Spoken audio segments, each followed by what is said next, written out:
Bassist John Taylor from the band Duran Duran describes fretless bassist Mick Karn as one of the great visual and sound stylists of the late 70s and early 80s. It's safe to say that without the British band Japan, featuring David Sylvian on vocals, Steve Jansen on drums, Richard Barbieri on keyboards, and Mick Karn on fretless bass, Taylor might have ended up pursuing an entirely different career.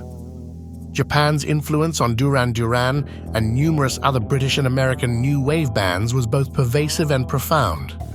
Sadly, Karn, whose real name was Anthony Michaelides, passed away on January 4, 2011, after a battle with cancer. But Mick Karn was much more than a fashion icon with a healthy appreciation for his feminine side. Completely self-taught as a bassist and never having learned to read or notate music, he developed a wholly unique approach to playing bass in a pop context. After Japan disbanded in 1982, Karn released several solo and collaborative recordings, including projects with decidedly non-pop musicians, such as jazz, new age trumpeter Mark Isham, and prominent drummers Terry Bozzio and Bill Bruford. His 2009 solo album, The Concrete Twin, on which he played all instruments except drums, is a wonderfully unclassifiable collection of instrumental cinema. Unfortunately, a tour to promote that album never materialized. Karn's early biography is quite typical.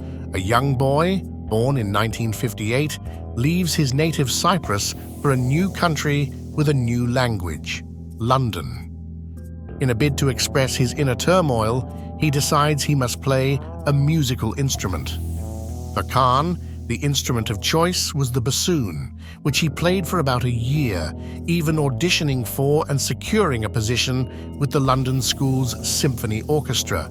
Quite an achievement, considering he had concealed his inability to read music. His hero's journey continued in a somewhat predictable manner. No one recognized his truly innate musical talent. He continued to fake his way through orchestral literature until his bassoon was stolen, much to the displeasure of his parents, who refused to buy him a replacement instrument. Undeterred, the young Karn managed to scrape together enough money to buy an electric bass, defying his classical background. He formed a band with fellow enthusiasts, brothers Steve and David Blatt, prog rock, and Yes fan Richard.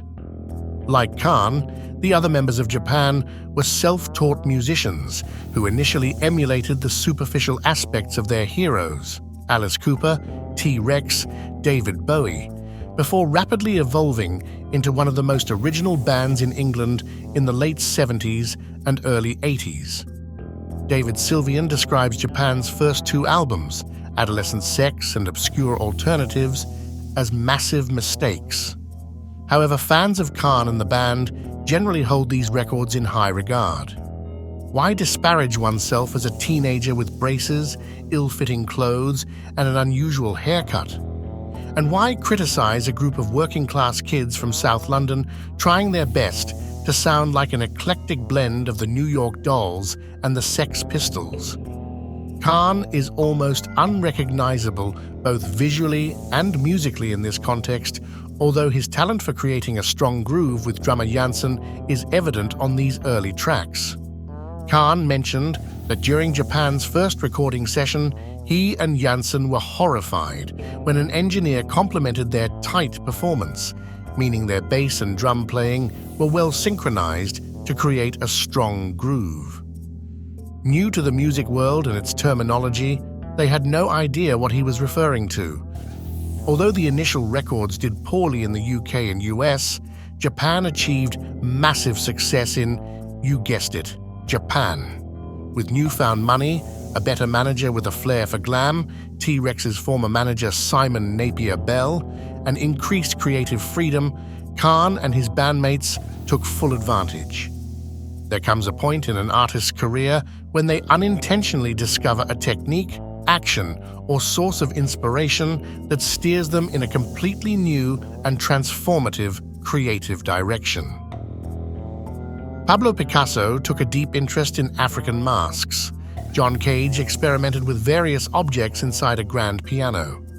Karn, during the recording of Japan's second album, removed the frets from his bass to achieve the almost Middle Eastern hiccups, slides, and smears he heard in his head. British New Wave, before it was even termed New Wave, would never be the same. Scales that evoked Turkish and Greek music, along with rhythms influenced by great Motown singers like Stevie Wonder, became part of Karn's playing. Japan reached pop stardom in the UK with music that was superficially pop, but as experimental as possible within that genre.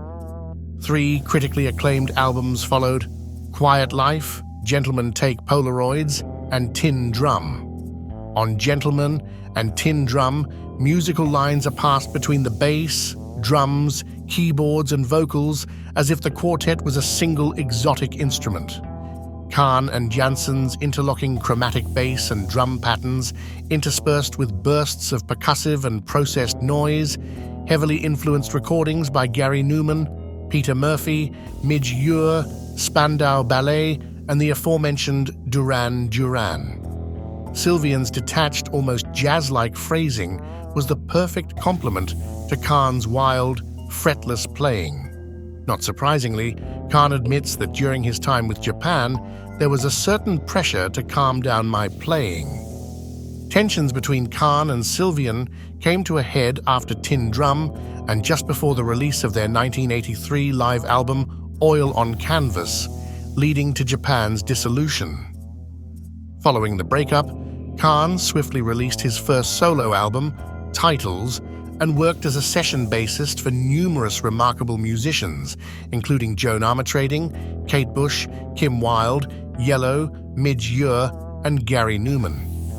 Despite his limited formal knowledge of traditional music theory, he successfully collaborated with prominent figures in progressive rock, new age, and jazz, including several bands led by avant jazz guitarist David Torn. Torn regards Karn as one of the few honest voices on his instrument and guided him through some musical challenges outside the context of Japan, as he never learned to read or write music.